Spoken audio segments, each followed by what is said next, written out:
Sony TV, हाय हाय Sony TV, हाय हाय Sony TV, हाय हाय Sony TV, हाय हाय। Kashmir files जो है वो कोई स्टोरी थोड़ी है, वो स्टोरी नहीं है, वो हमारे ऊपर बीती हुई है। जो लड़की है जिसको काटा गया था, जो वो नर्स थी, वो मेरे साथ पढ़ती थी, मैं उसको बचपन से जानता था। ये तो हमारे साथ बीता हुआ था, ये तो हुआ है, ये आज हमारे साथ हुआ है, कल हिंदुस्तान के हर एक बच्चे पर यही होगा। ये जात पात के चक्कर में ना रहिए और इस सेकुलर के वर्ड को दबा कर दीजिए। रातों रात मेरी माँ को मेरे भाई ने कंधे पे उठा के दूसरे सड़क पे लेकर आया और वहाँ से ट्रक में बिठा के जम्मू पहुँचाया। मेरी माँ, जो माँ मरते दम तक बोलती थी मेरा गांव वहाँ है, मेरा घर वहाँ है, मरते दम तक उसको उस घर की याद आती थी। मेरी माँ मरते दम तक बोलती थी कि मैंने उस चूल्हे को लिपाई नहीं की जब हम निकले वहाँ से, वो बर्तन वहीं पे हैं। तो उसको वो हाल था, उन्होंने जेला, उन्होंने अपनी ज़िंदगी में वो बनाई थी प्रॉपर्टी। ये पहले से खींची पक रही थी कि हमें क्या करना है। 80 में अरब से वो लोग, उन्होंने कहा या शर्किया या गरबिया इस्लामिया इस्लामिया। ये इनका एजेंडा है कि पूरी दुनिया में चाहे मशरिक़ हो या मगरिब हो, ये पर्शियन वर्ड है, वहाँ सिर्फ इस्लाम ही इस्लाम होना चाहिए, बाकी कोई ज़ात नहीं होनी चाहिए। उनका एम जो था वो यही था कि हिंदू को ख़त्म करना।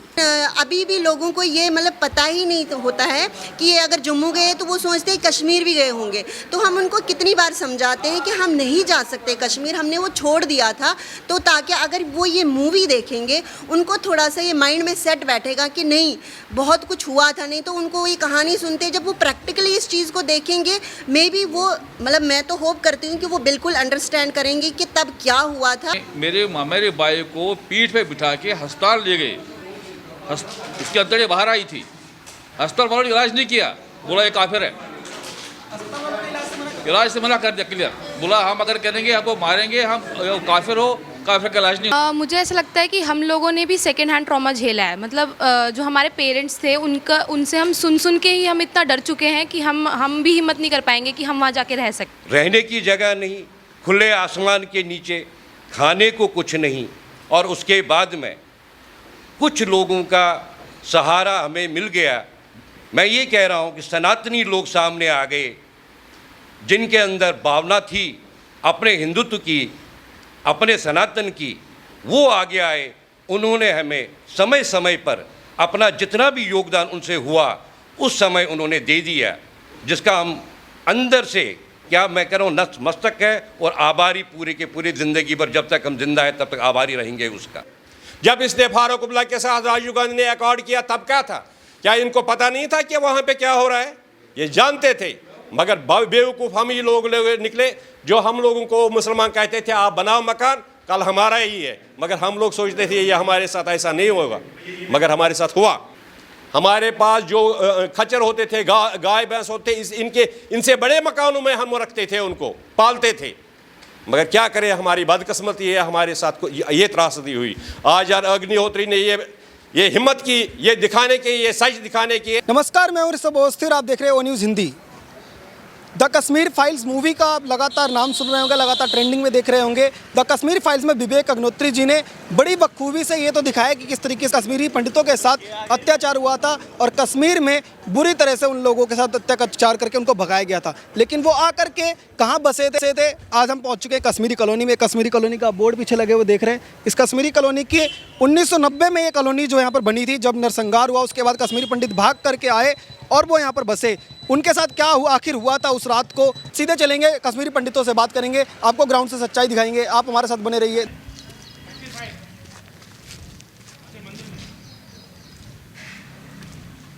द कश्मीर फाइल्स बनी है उन लोगों के ऊपर जिन्होंने सबसे ज़्यादा अत्याचार सहन किया। कश्मीर से उनको अपना घर छोड़ना पड़ा और दिल्ली के कश्मीर कॉलोनी में हम पहुंच चुके हैं। यहाँ के जो लोग हैं उनको कैरेक्टर पे बनी हुई मूवी तो आपने देख ली होगी, द कश्मीर फाइल। नहीं देखी है तो आप जरूर जाकर के देखें। लगातार आप देख रहे होंगे ट्रेंड चल रहा है, लगातार लोग जो हैं वो उसको जानने के लिए, देखने के लिए आपको कह रहे होंगे। आप जरूर जाइए, देखिए। लेकिन सच्चाई में क्या हुआ था उन लोगों के साथ, क्या उन लोगों को झेलना पड़ा था, और यहाँ से आने के बाद कश्मीर ऐसा जगह जिसको स्वर्ग कहा जाता है भारत का, वो छोड़ करके आज उनको नजफगढ़ में आके बसना पड़ा, इस तरीके की जगह पर आकर के उनको बसना पड़ा। क्या उनको परेशानी हुई, क्या सरकार ने उनकी मदद की थी, नहीं की थी, तमाम सवालों का जवाब यहाँ से देंगे, इन लोगों से बात करेंगे। आप हमारे साथ बने रहिए। सर, सबसे पहले एक बार नाम बता दीजिए अपना। जय श्री राम। मैं सुनील राजदान, ऑरिजिनली मैं सोपोर डिस्ट्रिक्ट बारामूला का मूल निवासी हूँ। जम्मू कश्मीर में आपको छोड़ करके दिल्ली में आना पड़ा, क्या ऐसा हुआ था? एक बार घटना लोगों को बताएंगे, दर्शकों को। उस घटना को घटना ना कहे तो ज़्यादा अच्छा है, वो त्रासदी थी। मैं स्वयं उस समय बस खाली अपनी ग्रेजुएशन करके ही निकला था, यानी कि अपने जीवन के संघर्ष का पहला मेरा कदम था कि वो त्रासदी हमारे ऊपर आन पड़ी, जहाँ एक तरफ से अपना कैरियर और दूसरी तरफ से पलायन। कुछ समझ में नहीं आ रहा था क्या होगा और कैसे करना है। वहाँ से निकलने के बाद में वहाँ के एट्रॉसिटीज़, बाहर के लोग तो ठीक, लेकिन बाहर का कभी भी कोई भी आदमी ऐसी त्रासदियों में कामयाब नहीं हो सकता है जब तक लोकल पब्लिक का सपोर्ट नहीं रहता है। उस त्रासदी में लोकल कश्मीरियों का पूरा सपोर्ट रहा। कश्मीरी हिंदू जो है समाज को वहाँ से निकालने में उनका 100% सपोर्ट रहा उन जहादियों के साथ में। हमारे बुज़ुर्ग, हमारे भाई,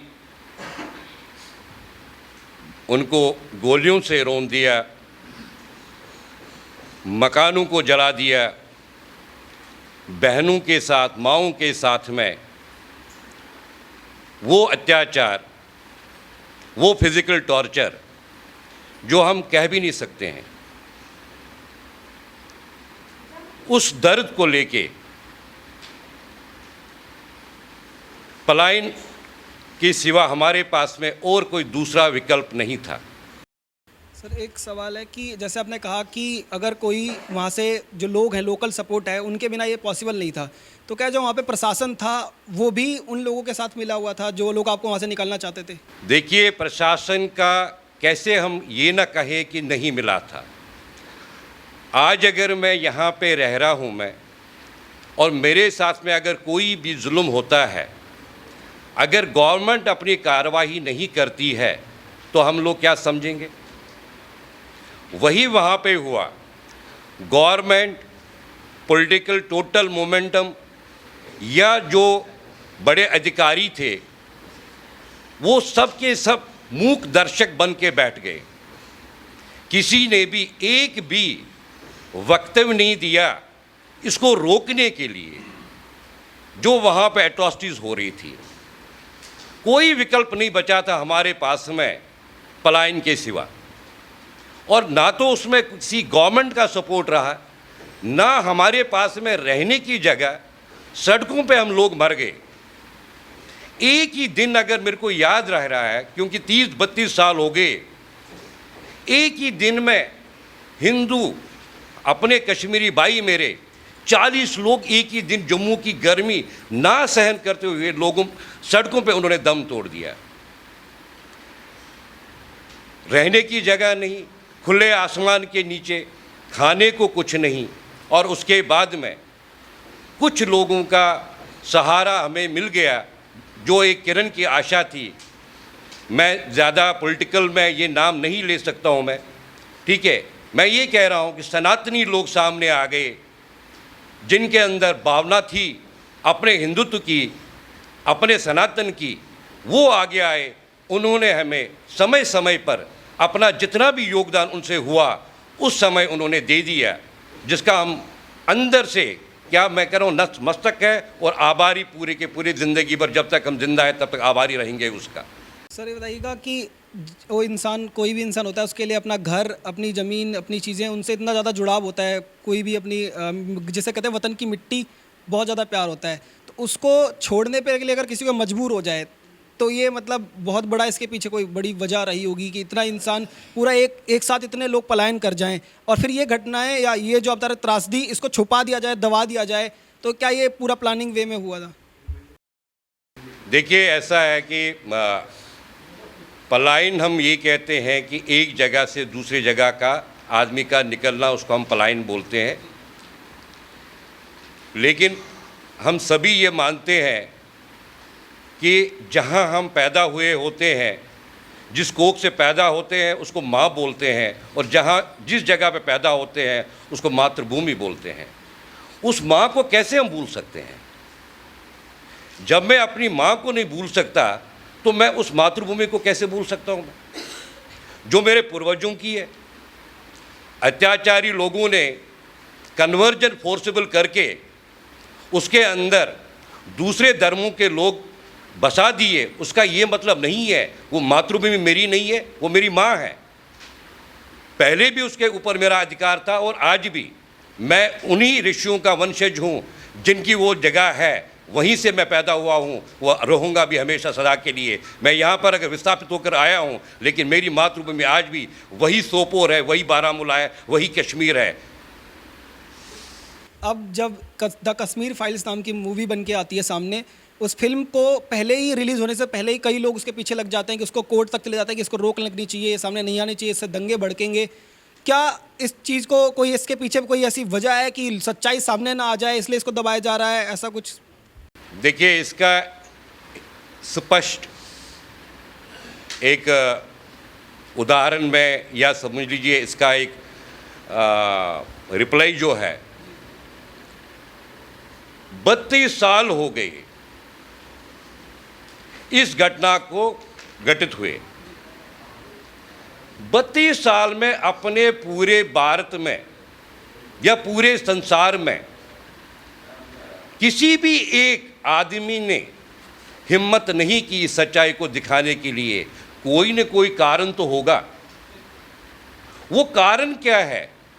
वो कारण है बेसिकली ये जो हमारे भारतवर्ष में, भारत खंड में, ये जो हम सनातनी लोग हैं, इनकी आवाज़ दबानी है, चाहे वो किसी भी रूप में है। ये खाली कश्मीर की नहीं, मैं थोड़ा सा बाहर आपको लेके जा रहा हूँ मैं। आप बंगाल को देख लीजिए, आप केरल को देख लीजिए, कहाँ नहीं है। जहाँ भी सनातन है, इसको मिटाना है, वही है, वही सेकुलरिज्म। आज को जिस भाषा में बोलते हैं उसको सेकुलरिज्म कहते हैं। सनातन को ख़त्म करने का दूसरा एक अंग्रेजी परिभाषा शब्द है सेकुलरिज्म। तो इस पिक्चर को 32 साल लग गए। बहुत समय होता, 32 साल एक जनरेशन है वो। यानी कि मेरी ज़िंदगी तो पूरी गई गई, यानी कि मेरे बच्चे भी आज जो है 30 साल के हो गए। 30-32 साल के मेरे बच्चे हैं। अगर मैं दोनों को जमा करता हूं तो यानी कि 60 साल हो गए। 2 जनरेशन हमारी ख़त्म हो गई इस त्रासदी में, लेकिन किसी एक का शब्द नहीं निकला। जब तक ये जो अभी रिलीज़ हुई हमारी पहली मूवी, जिसने हमारा दर्द को जो है प्रकाशित किया, बड़े पर्दे पे लाया, तो मैं उनका साधुवाद करता हूं, मैं उनका धन्यवाद करता हूं उन लोगों के साथ में। और सभी लोगों को आह्वान करता हूं कि भैया आगे आ जाओ, और इसको पूरी इस मूवी को, इसको मूवी नहीं कहते हम, ये बेसिकली जो हमारा दर्द है, ये हमारा दर्द है। इसको जो प्रॉपरली सारे मूवी थिएटर में जाके देखे, प्रोत्साहन दे, सो दैट के आगे आने वाले शायद बुद्धिजीवियों का दिमाग खुल जाए और सच्चाई सामने आ सके। मेरे अजीज़ ने भी कहा कि ये सोपोर का रहने वाला है। खुशकिस्मती ये है कि मैं भी सोपोर का ही रहने वाला हूँ। ये छोटा है मेरे से 15-16 साल। इसने सोपोर का नाम क्यों ले लिया, मैं मीडिया कर्मी उसको इसलिए बताना चाहता हूँ। सोपोर कश्मीर में वो जगह है जिसे आर्मी में भी ब्लैक लिस्ट में रखा गया है। वहाँ के 2 लीडर प्रोफेसर अब्दुल गनी भट्ट हुर्रियत के थे, सैयद शाह अली शाह गिलानी वो भी उधर के ही थे। 2 नेता वहाँ थे।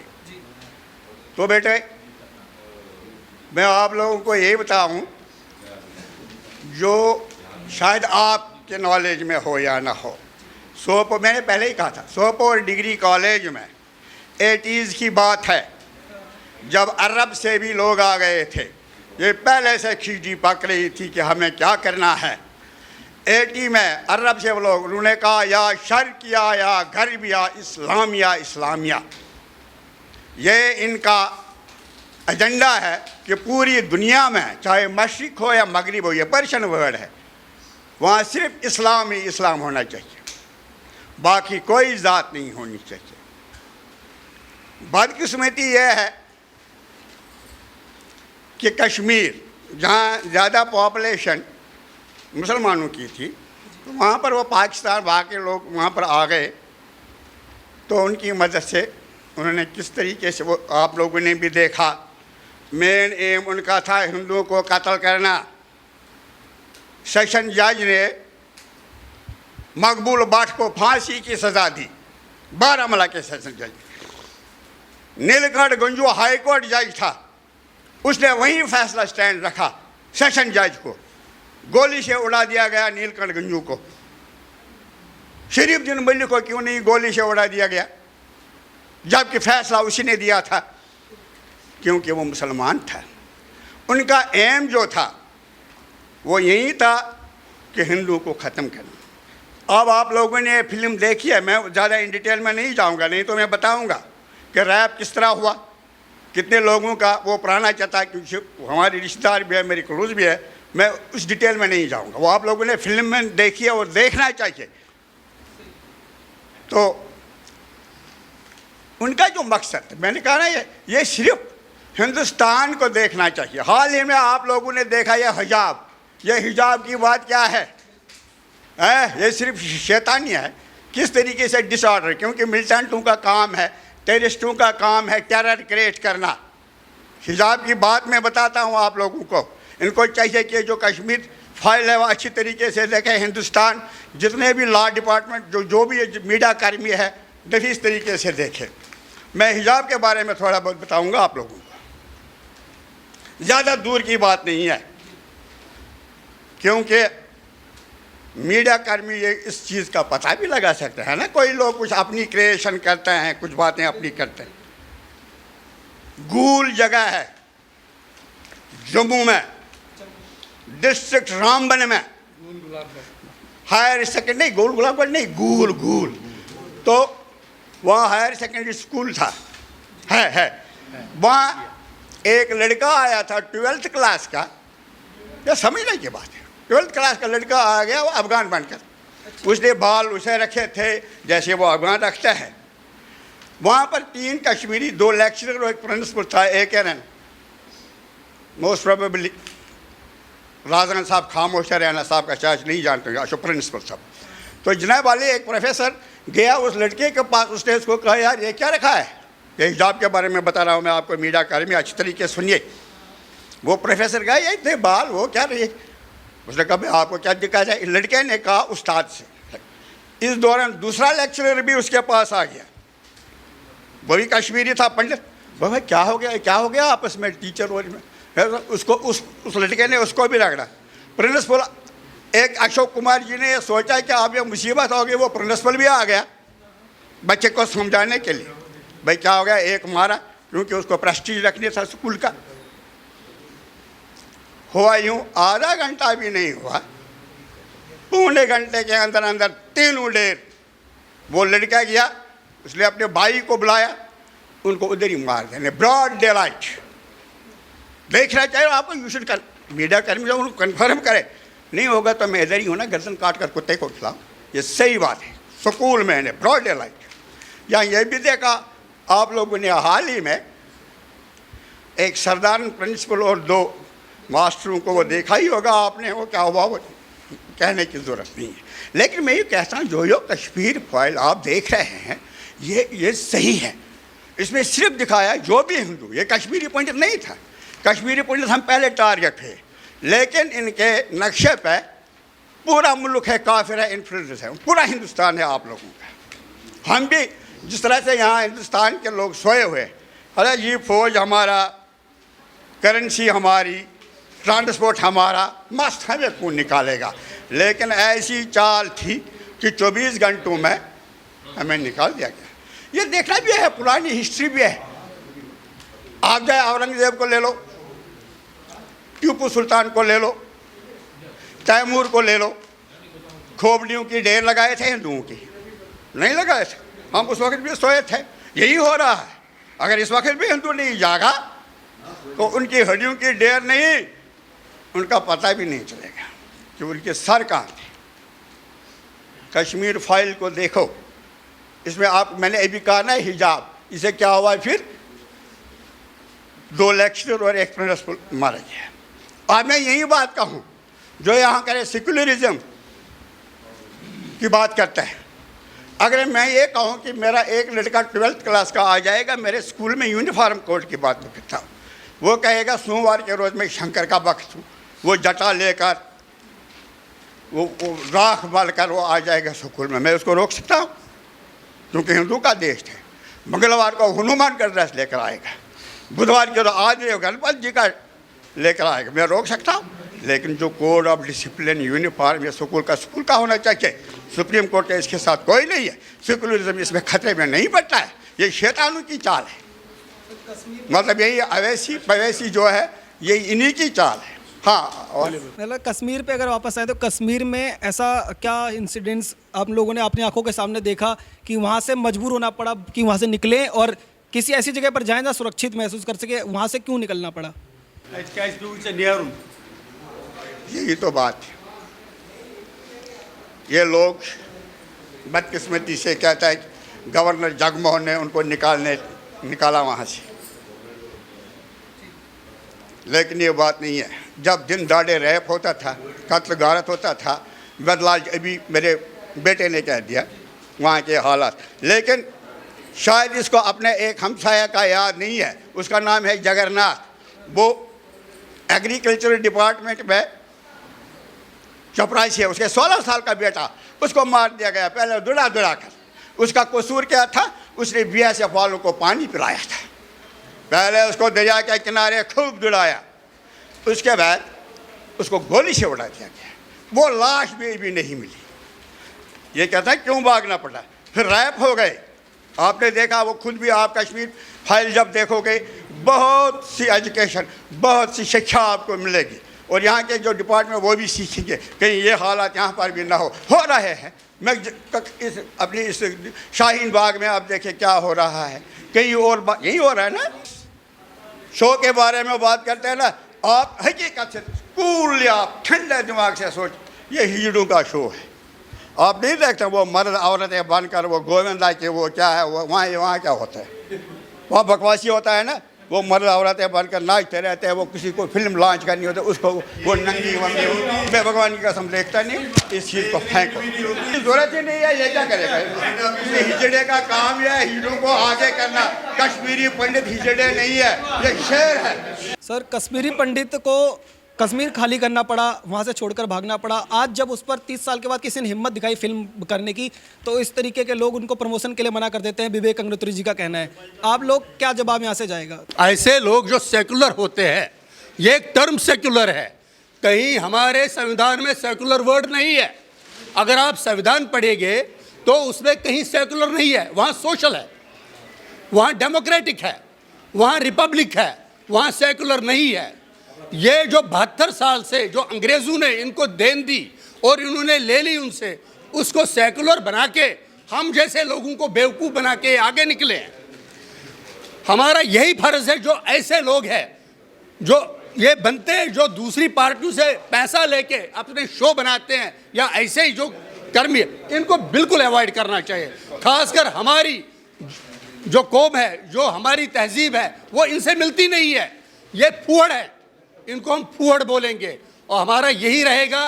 कश्मीरी पंडित जो कश्मीरी हिंदू है, कश्मीरी पंडित इसलिए मैंने बोला क्योंकि सारे हमारी जितनी भी जातियाँ वो एक ही है। मैंने पहले भी एक इंटरव्यू में बोला था कि हमारे न ब्राह्मण है, न शूद्र है, न हमारा कश्मीरी पंडित, जितनी भी जातियाँ हैं वो सारे एक में अमलगमेट हुई है, उसको कश्मीरी पंडित हम बोलते हैं, जो कि यहाँ पर हिंदू के नाम से जाना जाता है हिंदुस्तान में। उनको भी मैं ये मुखातिब होकर बता रहा हूं कि वो भी तैयार हो जाए ऐसे हालात के लिए और ऐसे लोगों के बिल्कुल खिलाफ हो जाए, इनको चलने ना दे आगे। बिल्कुल कश्मीर फाइल्स जो है वो कोई स्टोरी थोड़ी है, वो स्टोरी नहीं है, वो हमारे ऊपर बीती हुई है। जो लड़की है जिसको काटा गया था, जो वो नर्स थी, वो मेरे साथ पढ़ती थी,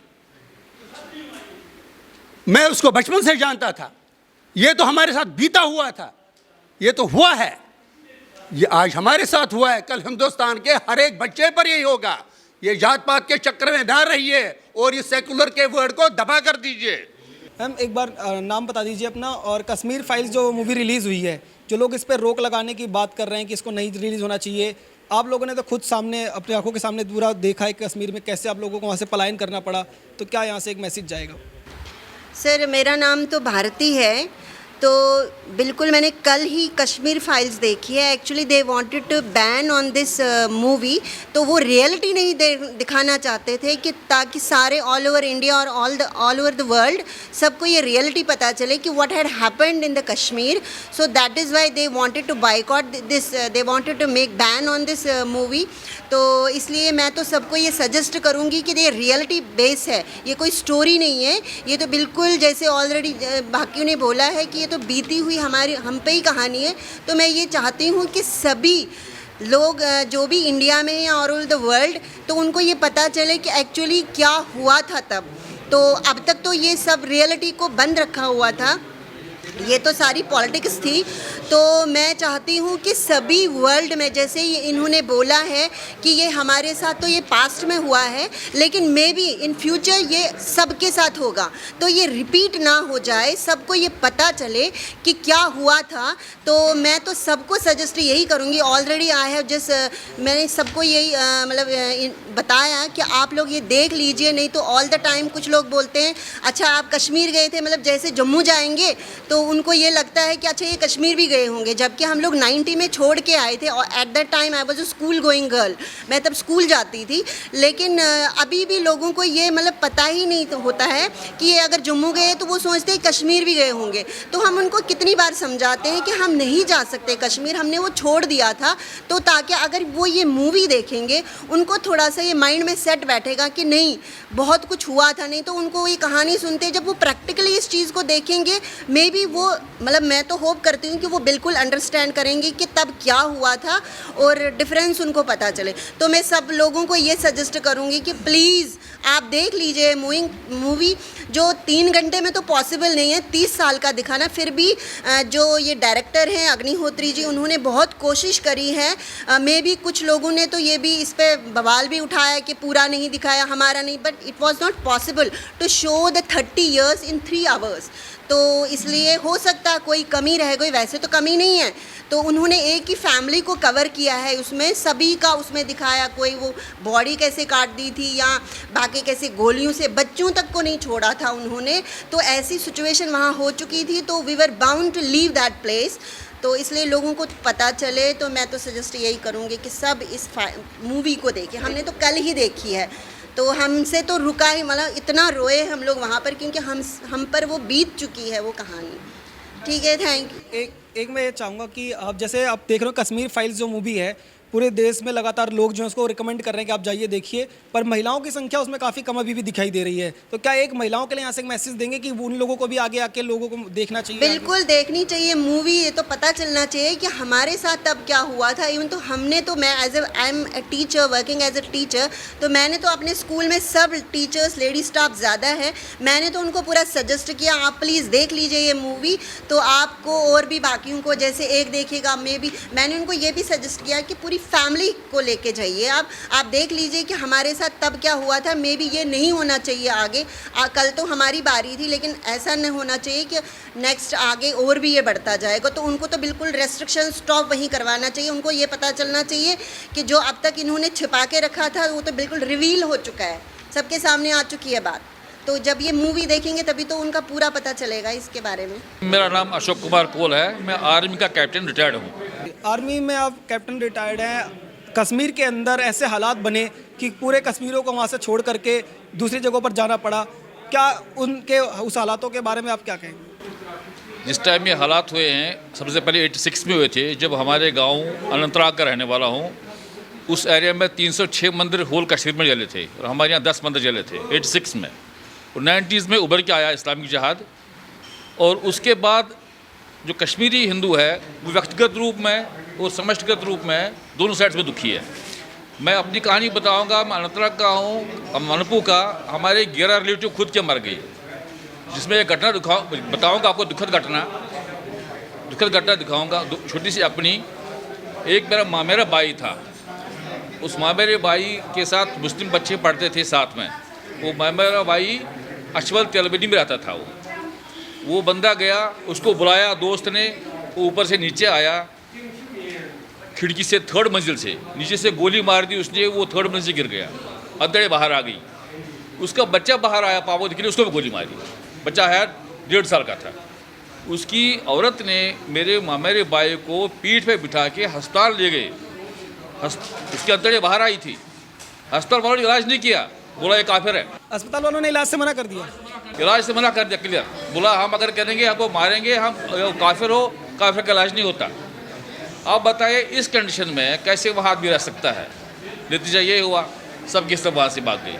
मेरे खुद के गांव में पैरालाल था, आर्मी का था, वो कोई लाश नायक था।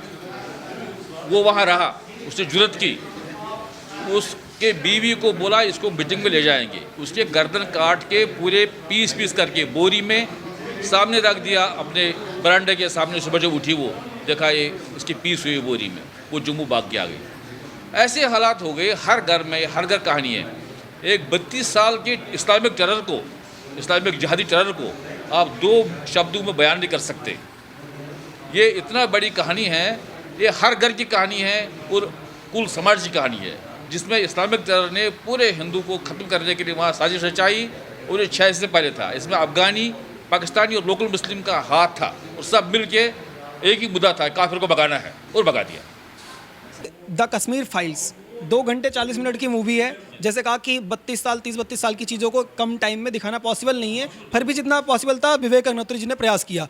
पर जो लोग रोक लगा रहे हैं, इसको कह रहे हैं कि इस पर रोक लगनी चाहिए, कोर्ट में जा रहे हैं, इसके PIL दाखिल कर रहे हैं, उनके लिए यहाँ से क्या एक मैसेज? हम विवेक अग्निहोत्री जी का तहे दिल से शुक्रिया अदा करते हैं कि उन्होंने 32 साल के बाद ऐसी फिल्म बनाई जिसमें सच्ची घटना को दर्शाया गया। और हम मजम्मत करते हैं, लांत भेजते हैं जो ये कपिल शर्मा है, जिसने सच्चाई को छुपाने की कोशिश की। सेकेंडली, जो आपने बताया ऐसे लोग जो बैकआउट करते हैं, ऐसे जयचंद दुनिया में बहुत सारे हैं और भारत में इनकी तादाद ज़्यादा है।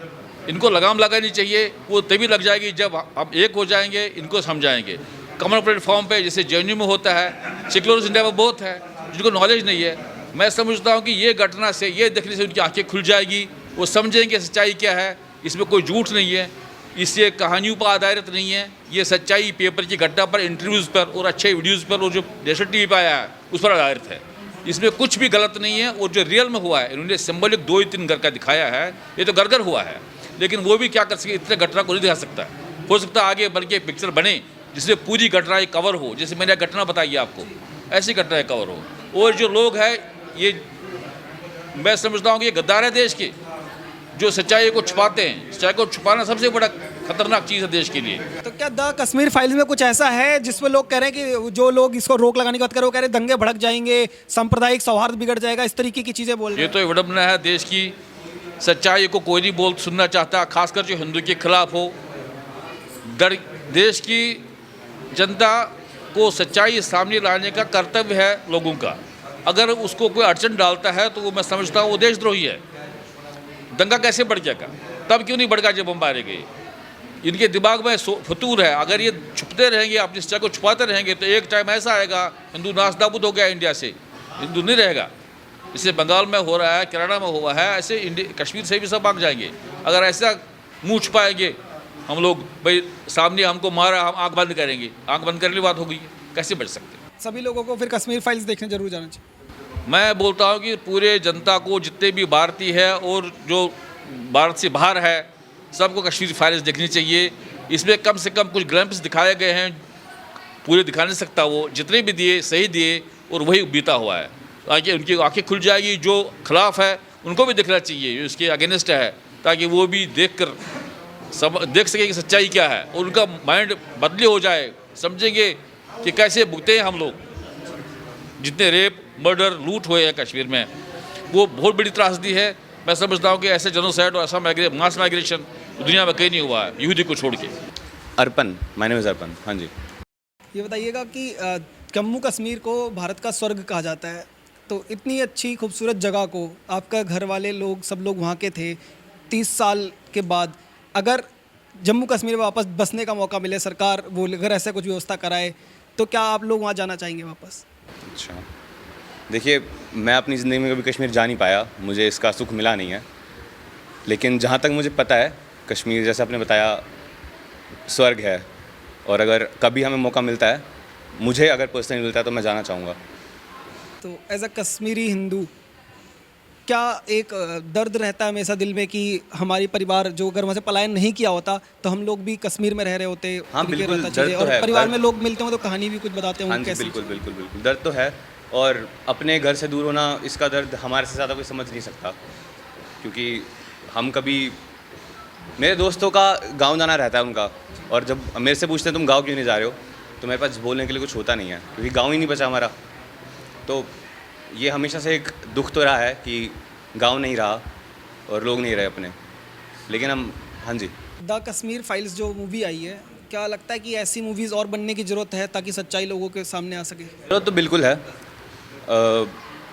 इससे पहले शिकारा आई थी, थोड़ा सा डिसअपॉइंटमेंट हुआ था वो देख के, बट जहाँ तक अभी इसकी बात करें तो आई थिंक ये बहुत अच्छी फिल्म है, और आई वुड अप्रिशिएट अगर सब देखें इस फिल्म को। मेरा नाम मंशा है।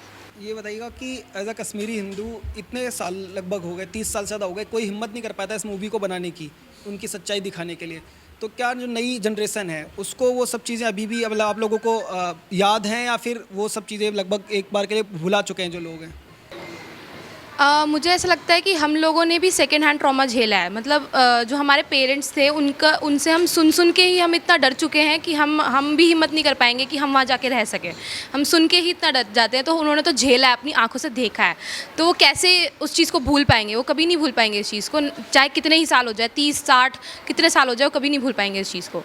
तो वो उनके साथ अभी सबसे बड़ी बात है कि उनको जस्टिस भी नहीं मिला, और अब जब लोगों के सामने बात आ रही है तब भी लोग इसको सुनना नहीं चाहते, देखना नहीं चाहते, आंख बंद कर लेना चाहते हैं।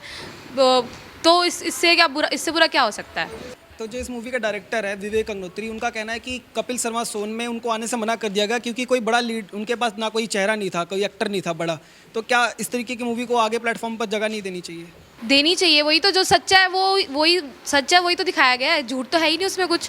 तो जो झूठी मूवीज़ है उनको तो बहुत इजीली मिल जाता है, किसी की बायोपिक होती है, कुछ भी हो तो उनको बहुत इजीली प्रमोशन मिल जाता है। बट ये सच है जो हुआ है, तो इसको दिखाने में इनको अगर प्रॉब्लम है तो इससे समझ सकते हैं कि क्या हो रहा है इस देश में, दबाना चाहते हैं लोग। जैसे द कश्मीर फाइल्स के साथ कई और मूवी भी, बैटमैन वगैरह भी लगी हुई है सिनेमा हॉल्स में, तो क्या यूथ को उनको अभी रुक करके कश्मीर फाइल्स की ओर आगे हाँ, जाना देखना चाहिए, एक बार तो देखना चाहिए, क्योंकि हमने बस सुना है। मुझे लगता है अगर हम भी देखेंगे तो हमें वो सुनाया याद आ जाएगा कि हाँ हमारे पेरेंट्स के साथ ऐसा हुआ, हर किसी के साथ ऐसा हुआ है। तो हमें ऐसा होगा तो सबको पता चलेगा कि कितना सब कुछ झेला है उन्होंने, तब जाके सब लोग कहाँ, अब तो कश्मीरी लोग कहाँ नहीं है, कोई कहाँ है, सब इधर उधर हो चुके हैं। तो उनको वो सेंस ऑफ बिलोंगिंग ख़त्म हो गई है, उनको वो दुख कभी नहीं जाएगा। मेरा नाम सुशील भट्ट है। क्या ऐसा इंसिडेंट हुआ था कि आप लोगों को कश्मीर से छोड़ करके अब दिल्ली में बसना पड़ा?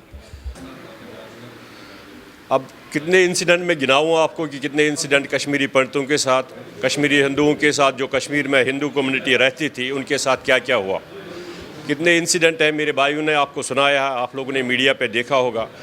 ऐसे इंसिडेंट्स है जो बयान करने बहुत मुश्किल है हमारे लिए कि हमारे साथ क्या हुआ और कैसे निकले।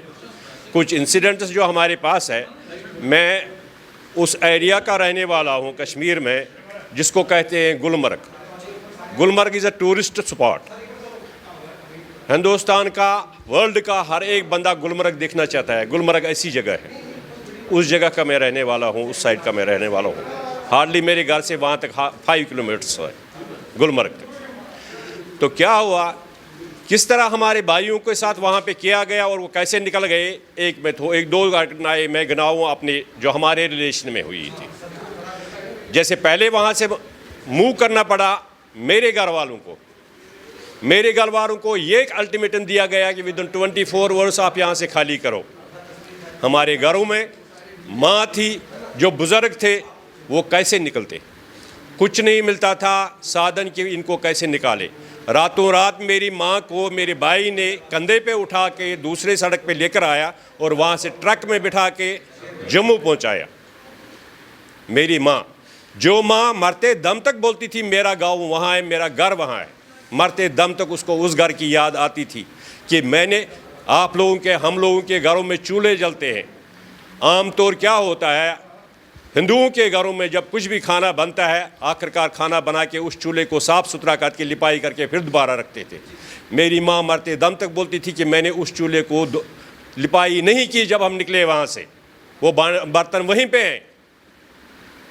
तो उसको वो हाल था, उन्होंने झेला, उन्होंने अपनी ज़िंदगी में वो बनाई थी प्रॉपर्टी। हम तो उनके बच्चे हैं, उनको कितना दुख हुआ और उन्होंने किन गर्मियों में अपनी जान दे दी वो जानते हैं, हमने देखा है। वहाँ से आकर जम्मू में कैसे कैसे लोग पहुँचे, तो वो कैसे उन पहाड़ों में, उन पत्थरों में उनको जगह दी गई जहाँ पे सांप थे, जिनको सांपों ने खाया। बहुत सारे मेरे भाई थे, मेरे बहन थे, मेरे बच्चे थे जिनको सांपों ने डसा उधर, जिनको पता नहीं थे। 40-45 की गर्मी जिन्होंने कभी नहीं देखी थी, जो 20-25 के गर्मी में रहने वाले थे, वो 40-50 की गर्मी में रहे और कहीं जगह नहीं रहने के लिए। मुश्किल से गवर्नमेंट ऑफ इंडिया ने वो टेंट वहाँ प्रोवाइड किए, वो भी टेंट फटे पुराने टेंट जो शाम को गिरते थे, दिन को खड़ा करते थे। मेरे भाइयों ने, मेरी कम्युनिटी ने खुद अपनी मेहनत करके, खुद अपना गुजारा करके जहाँ पे भी वो रह रहे हैं, आज हिंदुस्तान के हर एक कोने में, वर्ल्ड के हर एक कोने में मेरी कम्युनिटी है। मुझे शान है मेरे भाई कहाँ नहीं है। उन जहादियों ने हमारे भाइयों को कत्लेआम किया, जो आपने देखा होगा टीवी चैनलों पे, बाकियों पे देखा होगा। मैं एक घटना आपको सुनाऊँ। मेरा एक कज़िन ब्रदर था, वो पुलिस में था, उसको CID में ड्यूटी थी, वो था एयरपोर्ट में ड्यूटी, उसकी मदर की डेथ हो गई। 10वां दिन हमारे में कश्मीरी पंडित में 10वां 11वां 12वां करते। 10वें दिन वो अपने घर पे आया, 10वां किया, 11वां किया, 12वें दिन उसको बुलाया, नीचे आए मिलिटेंट, बोला नीचे आ जा थोड़ी देर के लिए। नीचे गया, उसको ले गए पकड़ के, आंखें निकाली, उसको उसके आंखें बाहर निकाली, वहीं पे उसको मारा। उसके बीवी के पेट में था 3 महीने का बच्चा और वो आज तक इधर उधर घूम रहे। क्या किया हिंदुस्तान? क्या हिंदुस्तान को आंखें नहीं थी उस टाइम जब इसने फारूक अब्दुल्ला के साथ राजीव गांधी ने अकॉर्ड किया? तब क्या था? क्या इनको पता नहीं था कि वहाँ पे क्या हो रहा है? ये जानते थे, मगर बेवकूफ़ हम ही लोग निकले जो हम लोगों को मुसलमान कहते थे आप बनाओ मकान, कल हमारा ही है। मगर हम लोग सोचते थे ये हमारे साथ ऐसा नहीं होगा, मगर हमारे साथ हुआ। वो सच थे, हम झूठ थे। हमें समझ नहीं आ रहा था ये हमको क्या बोलते। हमारी प्रॉपर्टीज़ जो आज 32 सालों से उन्होंने अपने कब्जे में करके रखी है, हमारी प्रॉपर्टीज़ कहाँ है? क्या किया राजीव गांधी ने? क्या किया बाकियों ने हमारी प्रॉपर्टीज़ को रेस्टोर करने के लिए? कुछ नहीं किया। अभी थोड़ी सी एक्शन की थी वहाँ पे मोदी सरकार ने वहाँ पे, और वहाँ पे फिर मारदार शुरू हो गई। नहीं जी, क्यों? हमारी प्रॉपर्टी वहाँ पे पड़ी है, मेरे भाइयों की प्रॉपर्टी पड़ी है। हम ऐसे 36 नहीं थे, ये यहाँ 40-40, 50-50 गज खरीद के हमने मकान खड़े किए। हम लोगों के पास कनालों में प्रॉपर्टी थी, वहाँ पे बाग थे, सेब के बाग थे, अखरोट के बाग थे, बादाम के बाग थे, हर एक चीज़ हमारे पास था। हमारे पास आज रहने के लिए जगह नहीं। मैं एक घटना आपको बताऊं। जब मैंने अपनी माँ को, बूढ़ी माँ को यहाँ लाया, जब मैंने उसको दिखाया, उन दिनों यहाँ पे इस हमारे प्लाट के सामने मकान नहीं बने थे, सारा खाली था। उसको पता था ये सारी प्रॉपर्टी इसी की है। वो मुझे बैठ के बोलती थी इसको बाउंड्री करना था। मैंने बोला माँ ये मेरा नहीं है, मेरा इतना ही है जिस पे आप बैठी हो, और बाहर जो वरांडे पे बैठी है ये भी सड़क है, ये हमारा नहीं है। वो रो पड़ी, बोला हमारे पास क्या था? हमारे पास जो खच्चर होते थे, गाय भैंस होते, इनसे बड़े मकानों में हम रखते थे, उनको पालते थे।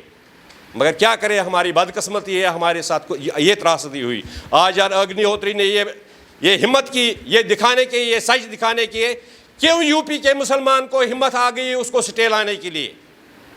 यूपी को क्या हुआ? क्या उसको त्रासदी हुई? त्रासदी हमको हुई, यूपी के मुसलमान को त्रासदी नहीं हुई। वो स्टे लाने के लिए गया कोर्ट में। क्यों? ये दंगे भड़क जाएंगे। क्या वो दंगे नहीं याद है उनको जब हम सड़कों पे घूम रहे थे, जम्मू के सड़कों में या दिल्ली के सड़कों पे? वो दंगे याद नहीं है? वो राजीव गांधी को याद नहीं? उसको जो हुआ सही हुआ उसके साथ, हमारे साथ, जो हमारे भाइयों के साथ उसने करवाया। क्या उस फारूक अब्दुल्ला को वो पता नहीं क्या हुआ? वो जाके लंदन में बैठ गया और हम लोग वहां से दरबदर हो रहे हैं, घरों से निकल रहे हैं। वो चीफ मिनिस्टर था। आज भी हमारी सरकार उसको प्रोत्साहन कर रही है, उस फारूक अब्दुल्ला को। वो यासीन मलिक, आप देखो एक बार इसमें वो आज भी घूम रहा है। वो बिट्टा कराटे जिसने मेरे भाई को सरेआम सड़क पे मारा, वो भी घूम रहा है। जो मीडिया में बोल रहा है, नेशनल चैनल पे बोल रहा है, हाँ मैंने आज तक 20 कम से कम 20 को मुझे याद है 20 लोगों को मैंने मारा। क्या उसके लिए कोई कोर्ट नहीं? क्या उसके लिए कोई अदालत नहीं? यहाँ पे रात को ही अदालतें खोलते हैं जहाद इनके लिए। क्या उसके लिए नहीं? क्या उसके लिए कोई सजा नहीं? क्या उस यासीन मलिक के लिए कोई सजा नहीं जिसने हमारे साथ हमारे एयरफोर्स के बंदों को मारा, एक ही गोली से मारा उनको? क्या इनको पता नहीं? सबको पता है, मीडिया को पता है, जुडिशरी को पता है, हर एक को पता है। और जब हम जुडिशरी में गए हमारे लिए, हमारी त्रासदी के लिए, सुनो, जुडिशरी ने बोला नहीं हम नहीं सुन सकते आपके लिए। क्यों? कि हम हिंदुस्तान के निवासी नहीं है, क्यों नहीं सुनेंगे? मगर आहिस्ता आहिस्ता ये हमारे साथ आज हुआ। आगे आगे देखो जी, अगर यही हालत रही हर एक हिंदू से जो हिंदुस्तान में रहता है उसके साथ यही हाल होगा। हमने जेल लिया 32 साल के बाद, थोड़ा बहुत हमने सर्वाइव किया, मगर वो सर्वाइव नहीं कर पाएंगे। जिसके साथ आज के बाद होगा वो नहीं सर्वाइव कर पाएगा। कुछ दिन पहले अभी राहुल गांधी गए हुए थे जम्मू कश्मीर में, और उन्होंने कहा कि मैं भी कश्मीरी हिंदू हूँ, मेरे अंदर भी वही खून है जो कश्मीरी हिंदुओं ने देखा। तो क्या भारत जो कश्मीरी हिंदू लोग हैं, क्या राहुल गांधी की बात पर समर्थन करेंगे? मैं राहुल गांधी को बता रहा हूँ, वो हिंदू कहाँ से आ गया भाई? मुझे बताना हिंदू कहाँ से आया? मंदिर में जाके जनेऊ पहनना वो हिंदू नहीं है। हिंदू ये है जिसके गले में माँ बाप ने अपना जनेऊ डाला है, ये हिंदू है। वो कौन सा हिंदू है? वो क्रिश्चियन है, उसका बाप मुसलमान है। किसका बेटा है वो? उसका धर्म है। कौन सा धर्म है? अपने वोट के लिए वो बोलता मैं हिंदू हूँ, क्रिश्चियन के उसमें जाता है मैं क्रिश्चियन हूँ, सरदारों के जाता है मैं सरदार हूँ। अपनी राजनीति के लिए वो कराया, कोई हिंदू नहीं है। इनका खानदान कोई हिंदू नहीं है, कोई हिंदू नहीं है। मैं मीना कोल हूँ, मैं नजफगढ़ में रहती हूँ। कश्मीर से सुंबल डिस्ट्रिक्ट बारामूला की रहने वाली हूँ। हमारे साथ कुछ ऐसा हुआ था, मैं स्कूल में पढ़ती थी, तो हमारी एक आयुर्वेदिक दुकान थी जिसमें आयुर्वेदिक दवाइयों की दुकान थी। तो मेरे एक रिलेटिव यूपी से आए थे, तो वो कुछ 1 महीने वहाँ रहे। तो उनको लगा ये बाहर से कोई मतलब मुखबिर आया है, तो उन्होंने हमारे दुकान पे कुछ लेटर्स लिखे और डाले, बोले आप इनको यहाँ से निकालो और ख़ुद भी यहाँ से निकलो, नहीं तो उसको हम कल परसों तक मार देंगे। और कुछ दिनों हमने अवॉइड किया, सोचा कि हम नहीं निकलेंगे वहाँ से। बहुत कोशिश की, हमारा मन नहीं कर रहा था वहाँ से निकलने के लिए, क्योंकि मेरे के पास ऑलरेडी मेरे पापा नहीं थे, वो बचपन छोड़ गए थे। मेरी मम्मा थी, मेरे 2 छोटे भाई थे और मेरी दादी थी, और कोई नहीं था हमारे पास। तो हमारा मन नहीं कर रहा था, हमारा वही गुजारा, खेती वगैरह सब था वहाँ, जिस कारण से हम वहाँ जी रहे थे जैसे भी। तो हमें बार बार फोर्स किया गया लेटर्स के ज़रिए। तो फिर मैं और मेरा छोटा भाई और उस रिलेटिव के साथ यूपी आए। उसके बाद वहाँ हम रह नहीं सके। मेरा भाई था, मेरी मम्मी था, हमें वहाँ निकलना पड़ा। ऐसे हुआ कि हमें एक सरदार थे, मतलब जान पहचान वाले, उन्होंने रात में हमारा थोड़ा बहुत सामान लोड किया और हम वहाँ से सीधा यूपी, हम जम्मू का हमें कुछ भी नहीं पता था क्या हुआ क्या नहीं हुआ। 1 साल बाद हमारी मामा की भी डेथ हो गई। हम फिर 3 ही भाई बहन रह गए। फिर हम वापस जम्मू टाउन 2 में रहने के लिए गए। तो हमारे एक पड़ोसी थे, उन्होंने हमारा 6 महीने लुक आफ्टर किया वहाँ, वो मगर टेंट वेंट मतलब दिलाए। उसके बाद हमने ऐसी ज़िंदगी गुजारी। उसके बाद हमारे चाचा रहते थे, जैसे सोपोर रहमा डिस्ट्रिक्ट बारामूला, वो वहाँ जड़ी कैंप में रहते थे, वो पुलिस में थे। तो वहाँ एक मुस्लिम था जो रोटी वाला था, तो उसने पुलिस में थे, उसने बोला भाई आप यहाँ नहीं रह सकते, ये हमारी भूमि है। वहाँ बाबा जत्तू नाम का एक स्थापना है, वहाँ वो है, ये अलाउड कुछ भी नहीं है। तो उसको बोला आप यहाँ से निकलो। कुछ दिन बाद उसको फ़ोन कॉल आ रही है, मतलब जम्मू से सोपोर से आ रही है कि अपने दोस्तों के जिन्होंने उसको मतलब पढ़ाया था, मतलब पढ़ते थे आपस में, साथ साथ पढ़ते थे, तो उन्होंने बुलाया सोपोर पुल पे, बोला आपकी आखिरी इच्छा क्या है। वो मेरे साथ बहुत क्लोज था वो भाई मेरा। तो आखिरी इच्छा क्या है आपकी?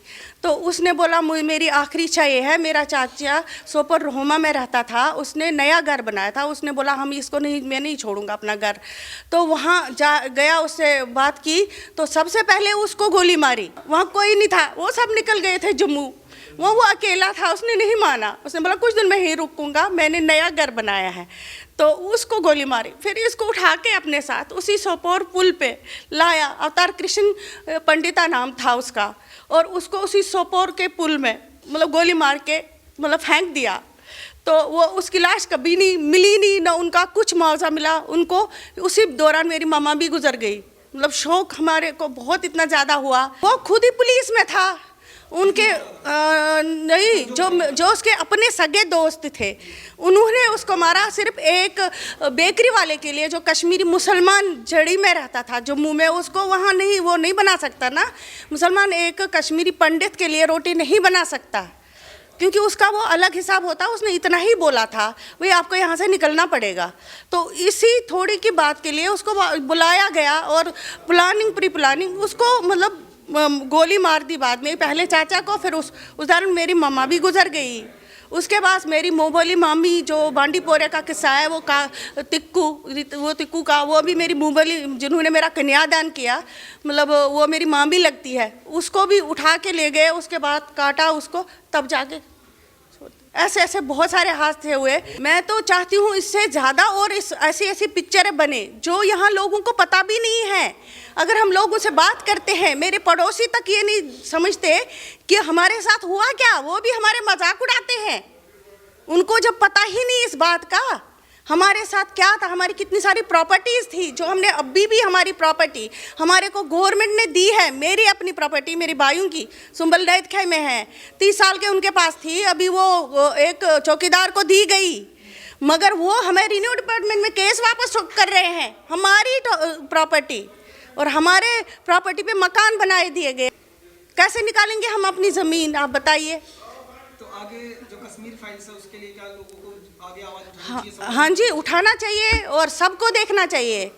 जितने भी लोग हैं दिल्ली में, कहीं भी लोग हैं, उसको मतलब समर्थन देना चाहिए, विरोध कभी नहीं करना चाहिए। और ऐसी फिल्में मैं चाहती हूँ और बन जाए जो पूरे वर्ल्ड में ये, हाँ, छोटे बड़े, जैसे अभी मेरी बेटी ने बोला है, उसने हमारी परेशानी, उसने हमारा दुख आज की जनरेशन ने देखा है।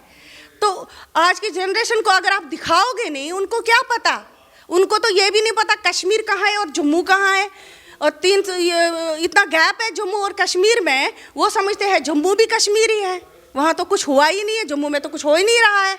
मगर उनको क्या पता, एक बंदे ने किसी बंदे को ये बोला कि तुम वहाँ से वैसे ही भाग के आए हो, तो वहाँ तो कुछ है ही नहीं है, तो तुम ये यूं ही बोल रहे हो। उस बंदे ने बोला तू वहाँ जाके देख, उनके सामने छाती तान के देख, मैं बताता हूँ तुम्हें कैसे पता, तुम्हें पता चलेगा। कश्मीरी पंडितों के बारे में भी लोग जानते हैं, यहाँ ऐसे बोलते हैं, हाँ बोलते हैं, किसी को बोला है ऐसा, तो उसने बोला तू वहाँ जाके देख।